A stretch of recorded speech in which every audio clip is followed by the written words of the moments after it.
Welcome to today's video, where we're transforming 20 famous Star Wars characters into medieval fantasy minifigures. Let's get into it. To start out with two of my favorite Star Wars characters, we have Sir Obi-Wan Kenobi and Anakin Skywalker. I've styled both of these versions off of their Episode 3 appearances. In the original films, Anakin and Obi-Wan are Knights of the Republic, so I've styled them as medieval knights for this video. For Obi-Wan's torso, I'm using Thorin Oakenshield's, and his legs are from Aragorn. I also gave him this rugged beard piece just to make him feel a bit more medieval looking. Anakin is using Bard the Bowman's torso and legs, which have these chainmail details. In a medieval setting, I imagine that Anakin would be very similar to another tragic medieval hero, Lancelot of King Arthur's court. The two share a lot of similarities. Anakin, like Lancelot, is a better swordsman, jouster, and tactician than his peers, but also like Lancelot, over time, Anakin's ego eventually leads to betrayal and the downfall of the society around him. Our next minifigure is the Emperor, who in our realm is the tyrannical king who usurped the throne. Once an influential magistrate of the Republic, the Emperor was able to play the factions of the kingdom against one another, leading to an all-out war between villages, all the while keeping his own motives secret. Eventually, he was able to destroy the Republic while positioning himself as its new tyrannical monarch. It wasn't until then that he revealed his true form as a phantom to the people. His headpiece is from the Witch King, and I've given him multiple cape pieces as well as this phantom piece for his legs. He's also wielding this lightning staff. The second in command to the Emperor is Lord Vader himself. In a battle against his former master, Lord Vader was severely burned, leaving his body partially fused to his blackened, charred armor. Rising from the ashes with the twisted help of the Emperor, Lord Vader is now the most feared knight in the kingdom as he executes the Emperor's orders with impunity. For this minifigure, I'm using this custom helmet piece, along with this black plume. The head is from Ninja Turtles, and I love how it has these silver eyes that help echo the look of Vader's original helmet. And I like that the Sword of Gryffindor has these red pieces that look like his original lightsaber. For our next duo, we have C-3PO and R2-D2. R2-D2 does look a bit too tall and a little derpy with his big head and this fluffy Shakespearean collar, but at the same time, I think he actually looks kind of good, and figuring out how to make a medieval looking version of him was one of the most challenging parts of this entire episode. So all in all, I'm pleasantly surprised at how he turned out, and if you ask me, that collar just screams pompous droid, which is definitely fitting for R2-D2's personality. To connect those pieces for R2-D2, I had to flip his body around and use a Technic pin to reattach the pieces. For C-3PO, I've made him as a medieval butler and interpreter for all the realms, dialects, and languages. Like R2, I've given him these nice robe pieces that have a lot of gold markings on them that work really well for his character. Those pieces are from the Governor's Daughter minifigure from Pirates. If you don't like the idea of droids in medieval setting, you could also turn C-3PO and R2 into fantasy creatures, like these two versions, which use Gizmo's head for R2 and Dobby's head for C-3PO, both of which do a surprisingly good job of capturing the original character's personality in a lot of ways. Another servant of the Emperor is Count Dooku. During the reign of the Republic, he worked in cahoots with the Emperor, who at the time was still recognized as an honorable magistrate of the Republic. With Dooku's noble lineage, access to resources, and suave demeanor, he was able to influence many villages with the appearance of fairness and understanding at first, but when opposed, he wouldn't hesitate to blackmail, cheat, and deceive, causing further strife within the Republic. For Dooku, I'm using Dumbledore's robes, which help give him a noble look that you would associate with a medieval count.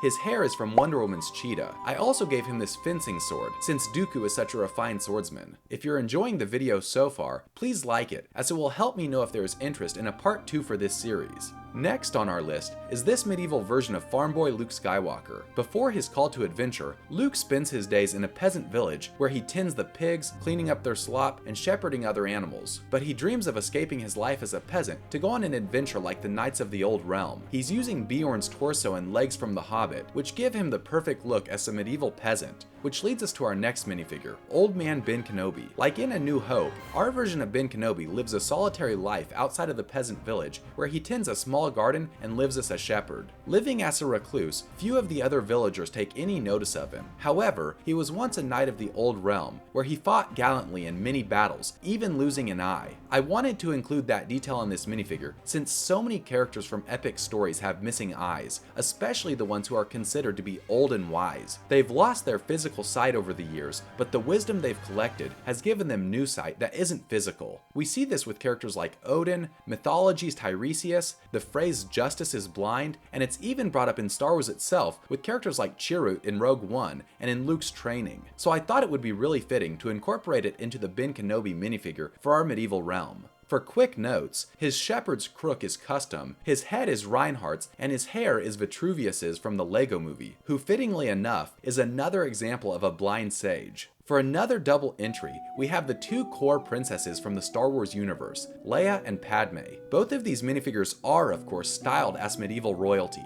I've given Leia this torso and leg piece, which has some gold and blue accents. I also tried to give both princesses large hair pieces since they're known for their extravagant hairstyles in the films. Padme has this red dress from the Queen collectible minifigure, which I'm using to try to reference her red dress from the Phantom Menace. I wasn't quite satisfied with just having Leia and Padme in their princess outfits, so I built alternative versions for each of them as well. For Leia, I styled her as a classic forestman minifigure to bring her indoor outfit into a medieval setting. Those legs are from this Batman minifigure. For Padme, I gave her these white robes from Gandalf the White, or alternatively, she can wear this white hood piece. Speaking of great style, our next minifigure is the one and only Lando Calrissian. In our realm, Lando made his way to the top of his village by gambling with dice and cards at local taverns, where he may or may not have created some of his own luck. However, his suave demeanor was able to win the people over, and he has been able to protect his local colony from unwanted Imperial attention. His headpiece is Black Panthers, which really captures Lando's smooth-talking personality. For our next dark side villain, we have Darth Maul. Originally from the island of Dathomir, far beyond the realm of our other characters, this version of Maul was kidnapped as a baby and raised as a Sith apprentice by the Emperor himself.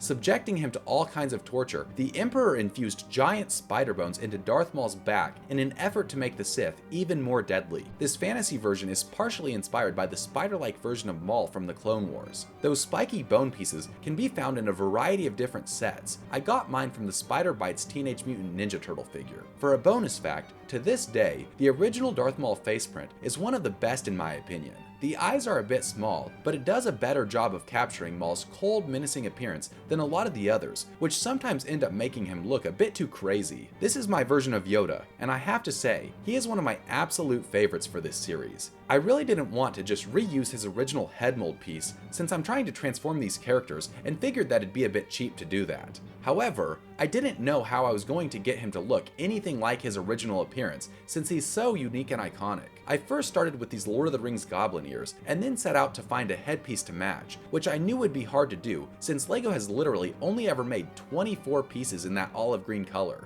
But I landed on this one from the Teen Frankenrocker of all characters, and I think it actually works really well. It has creases and wrinkles and a smirk that really reminds me of Yoda's goofy attitude that we see throughout The Empire Strikes Back. Moving on, we have the Mandalorian. When setting out to make this character, I knew I wanted to use as many silver pieces as possible to capture the look of his full Beskar suit from the show, which is one of the coolest looks in all of Star Wars. So I ended up using this torso piece that I added silver arms to. For his helmet, I ended up landing on Reinhardt's from Overwatch, which looks surprisingly Mandalorian with its visor across the front and a black head underneath. His legs are from the Iron Man Mark I, which don't look so technologically advanced to be distracting. For two more essential characters with Mandalorian armor, we have Boba Fett and Jango Fett. In this realm, they have access to all of the best weapons and armor, and if you cross them, you're likely to end up on the racks or below a guillotine.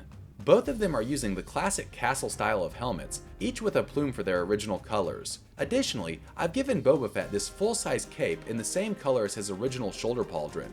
For another detail, I've given Boba Fett the older gray visor piece to show the years of wear and tear and less refined look when compared to Jango's cleaner style. Jango is equipped with two short swords echoing his dual blasters, and Boba has this flame sword for medieval style disintegrations. If you don't think the look of the castle helmets does a good enough job of looking like the characters, you can use their original helmets without it being too much of a stretch for a medieval setting. For another famous duo, I had to include Han Solo and Chewbacca. Han Solo is styled as a medieval rogue scoundrel type of character. Making use of Jack Sparrow's torso and Will Turner's hair, he's really leaning into that pirate type of look.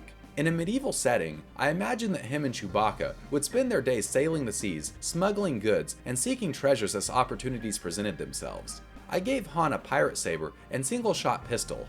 Like Yoda, I wanted to transform Chewbacca without using one of his original molds, so I'm using the man-bat ears and this brown face that looks very werewolfish. His legs are from the Bigfoot minifigure. Since George Lucas has described his original idea for Chewbacca as Han Solo's big pet dog, I think it ended up working with that in mind. And last but not least, we have Ahsoka Tano.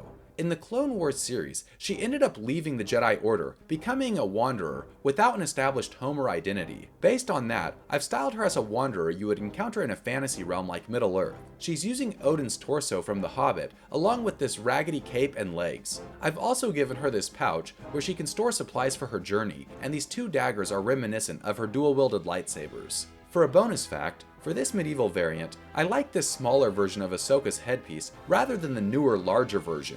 This small one was only ever released with her Clone Wars styled minifigures, last released in 2014. Today, it's a pretty rare piece, and I don't know if LEGO will ever release it again, since they're focusing mainly on adult versions of Ahsoka at this point. However, since we're getting a show based on Ahsoka, there is a chance that LEGO could bring it back through a flashback or with a set based on the Clone Wars. And with that, we've reached the end of our video. Before ending things completely, I just want to say that I know I wasn't able to include a ton of core characters from Star Wars. Star Wars is huge, and I'm not forgetting characters like Qui-Gon, Mace Windu, the Stormtroopers, and the clones.